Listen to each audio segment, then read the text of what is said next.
ressources humaines.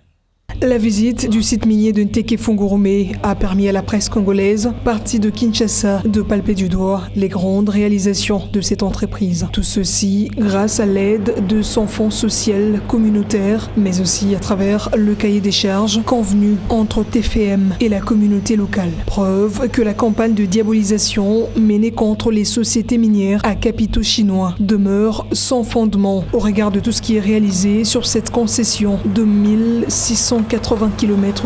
La présence de ce géant minier a constitué un véritable facteur de développement. Illustration, ces multiples réalisations d'intérêt communautaire visibles dans la concession et au-delà ont permis à la commune urbano-rurale de Fungurume et ses environs de goûter à la modernité, chose qui n'était pas possible il y a quelques années. Hormis les actions visant le développement, la société minière Nteke-Fungurume a payé plus de 3 milliards de dollars au fisc comme toutes les entreprises minières chinoises. La société verse de manière régulière ses contributions au trésor public de la RDC. Pour ce qui est du fonds social communautaire créé en 2010, il bénéficie d'une allocation à hauteur de plus de 48 millions de dollars pour la réalisation des projets phares dans plusieurs secteurs, entre autres la santé, l'éducation et les infrastructures. Depuis 2006, la société a investi plus de 3 milliards de dollars pour l'exploitation du cuivre et du cobalt et est l'un des plus grands producteurs du cuivre et principal producteur du cobalt au monde.